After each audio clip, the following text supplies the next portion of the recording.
na kushukuru pia kwa kuchagua kusikiliza ujumbe kutoka katika akaunti hii. Mungu akubariki sana. Bwana Yesu, asante kwa ajili ya nafasi hii nzuri ulionipa. Najimimina mbele zako Bwana, nanyenyekea mbele zako Bwana, ili unitumie kuwasilisha ujumbe uliokusudia kwa wanao. Najua yako mambo mengi umeyakusudia moyoni mwako kwa ajili yetu. Usimame katikati yangu sasa na rafiki yangu anayesikiliza ujumbe huu, ili kuleta kile ulichokikusudia na kutimiza mapenzi yako. Asante Bwana kwa sababu utafanya hivyo ndani ya jina la Yesu Kristo. Amen. Leo nitaka niseme na wewe kwa habari ya ujumbe unaosema state of emergency au hali ya hatari. Neno hili limekuwa likitumika katika maeneo mengi, hasa katika serikali, pale ambako kuna hali imeingia ya hatari na ile dola au serikali inaamua kutangaza hali ya dharura ya hatari kwa lengo la kuwatambulisha wananchi kwamba kuna utaratibu umebadilika kutoka kwenye utaratibu wa kawaida kwenda kwenye utaratibu huu mpya ambao utakaa kwa kipindi ambacho hadi watakapoona mambo yamekuwa kama kawaida, ndipo wanaweza wakaondoa lile tangazo la hali ya hatari. Lakini mimi katika engo nitakayoiongelea ni katika hali ya kiroho, engo ya kiroho. Tasoma andiko katika kitabu cha Luka sura ya 21 na mstari wa 34.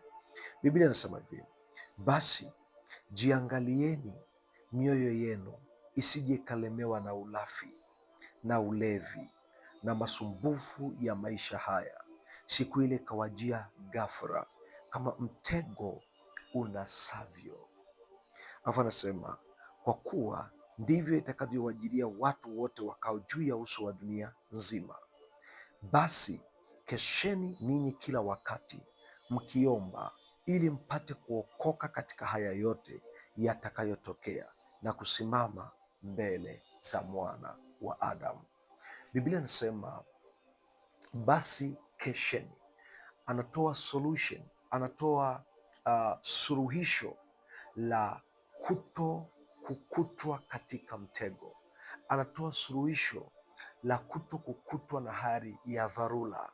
Anatoa suluhisho la kuto kukutwa na habari mbaya, kwa sababu hapa Yesu alikuwa akizungumza kwa habari ya mambo yatakayotokea katika siku za mwisho. Nami Bwana amenipa ujumbe katika usiku huu ili niseme pamoja na wewe. Najua pengine sasa hivi umelala, lakini utaamka. Najua unaweza kuwa na majukumu fulani, lakini unaweza ukapata kusikia ujumbe huu. Bwana amesema na mimi kwa ajili yako kwa habari ya kujiangalia. Kujiangalia liko kuzungumza Yesu huku, maana yake ni kuwa makini, kuongeza umakini, kufanya jitihada zote ili usikutwe kama mtego unavyonasa. Ndege huwa hajui saa atakayonaswa. Ndege huwa hajui, hata mtegaji hajui ni saa ngapi na dakika ngapi nitamnasa mtu huyu. Ni ghafla. Kwa nini Yesu alitumia picha hii ya mtego? Kwa sababu alijua kama mtego vile ambavyo haueleweki utanasa saa ngapi, lakini utakamata kile kilichokuwa kimekusudiwa. Basi ili umfanye hivyo, Biblia inasema kesha. Wanasema hivyo kwa sababu unaweza kuwa umeelemewa na masumbufu ya maisha haya, umesahau kabisa habari ya kurudi kwa Kristo. Unaweza kuwa umeelemewa na masumbufu ya maisha haya, umesahau kabisa adui yuko kazini masaa 24. Ni kweli sasa hivi umelala, ni kweli umepumzika muda huu na rekodi kipindi hiki, lakini adui hajalala, yuko macho kuhakikisha na kukamata. Ameinua mipango yake, ameinua hila zake, ameinua mitego yake, ametumia wasaidizi wake, ametumia mawakala wake wa kila namna. Amekuinda kazini kwako, amekuinda nyumbani kwako, amekuinda kupitia marafiki zako, amekuinda kupitia ndugu zako. Anachohakikisha katika saa yoyote akunase, kuweke mikononi mwake. Nini ufanye?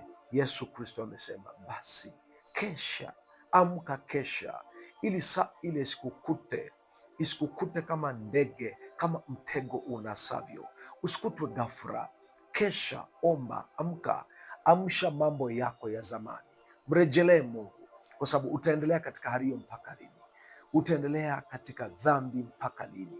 Utaendelea kumkataa Kristo kwamba ni njia mpaka lini? Utaendelea kumkataa Yesu Kristo kama Mwokozi mpaka lini? Na Biblia inasema usije ukanaswa kama mtego na savyo ghafla. Hii ni saa ya kurudi kwa Kristo. Hii ni saa ya kumrejelea Kristo. Hii ni saa ya kukesha, sio saa ya kuendelea katika uovu. Saa za kuenda katika uovu za tosha. Yatosha maovu uliyoyatenda, yatosha dhambi ulizozitenda. Pengine ni dhambi za siri, pengine ni maovu uliyoyafanya ambayo hakuna anayejua, lakini moyo wako unashuhudiwa umetenda mabaya. Moyo wako unashuhudia kwamba umetenda uovu. Moyo wako unashuhudia kwamba umetenda mambo yasiyofaa. Hii sio saa kuendelea kuficha dhambi. Hii sio saa kuendelea kutenda uovu kwa siri. Hii sio saa kuendelea kufanya ukatili. Hii ni saa ya kumrejelea Kristo na kumwambia Kristo, nimekuja mbele zako, naomba unisamehe. Sio saa ya kufanya kisasi, sio saa ya kutenda uchafu. Ni saa ya kumrudilia Kristo, kwa sababu ni saa ya hatari. Kwa nini ya hatari? Kwa sababu Yesu Kristo amekaribia kurudi. Unao muda wako, ninao muda wangu. Muda wako hujui una masaa mangapi, una siku ngapi, una miaka mingapi. Hata mimi mchungaji Suleiman sijui nina masaa mangapi, nina siku ngapi, lakini nilichofanya, nimefanya kile ambacho Kristo amesema, nikeshe, niombe, nijiandae. Na kujiandaa sio kufanya kama vile ambavyo tunafanya. Ni kuwa unaweza ukajiandaa katika hali ya mwili, ukatengeneza nyumba nzuri na ukawekeza sana kwa ajili ya familia yako, ili utakapoondoka wasilie. Unaweza ukajiandaa kwa kuandika wosia, lakini hiyo bado sio maandalizi yako. Hayo ni maandalizi ya unaoacha. Maandalizi yako, umefanya maandalizi gani? Maandalizi yako binafsi, moja ni kumwamini Yesu Kristo ili kule unakoenda akupokee. Ukimwamini Yesu Kristo, yeye alisema naenda kuandalia makao kwa Baba. Ikiwa kama haja kuja sasa, ukitangulia wewe kabla ya jaja, au nikitangulia mimi kabla ya jaja, unakuwa na uhakika wa kufika mahali alikokuandalia. Lakini kama utakwenda mahali kwa mtu ambaye hakusema kama anaandaa makao, utakuwa umepoteza. Nje ya Yesu mtu amepoteza. So Biblia inasema katika Injili ya Yohana sura ya 3 mstari wa 16, nasema kwa maana jinsi Mungu aliupenda ulimwengu hata akamtoa mwanawe wa pekee, ili kila mtu amwaminie asipotee. Kumbe kutomwamini Yesu ni kupotea. Sasa bali awe na uzima wa milele, asipotee bali awe na uzima wa milele. Mungu akubariki sana. Ni maombi yangu kwa Mungu, Bwana akupe neema, upate kumkimbilia yeye, upate kumrudia yeye. Hii ni state of emergency, hali ya hatari. E Bwana Yesu, mwingi wa rehema, mfalme wa uzima, naja mbele zako wakati kama huu. Ninamwombea rafiki yangu alisikia ujumbe huu na yuko tayari kupatana na wewe, yuko tayari kujiandaa kwa ajili ya maisha yake baada ya kuondoka hapa duniani. Roho Mtakatifu, tia uzima katika maisha yake, tia uzima katika maamuzi yake, tia uzima katika moyo wake, kwa kuwa Kristo Yesu alituagiza tujiadhari, tusije tukaelemewa mioyo yetu na ulafi na ulevi na masumbufu ya maisha ya dunia hii, na ile siku ikatukuta ghafla. E Bwana, ni maombi yangu kwa ndugu yangu, Bwana usimpite kila aliye tayari kukurejelea wewe Bwana, mahali popote, katika imani yoyote, katika mahali popote. E Bwana, uwe radhi kusikia maombi yake. Bwana, ninakushukuru. Bwana, ninakuhimidi. Asante kwa sababu utatenda, katika jina la Yesu Kristo naomba na kushukuru, amen.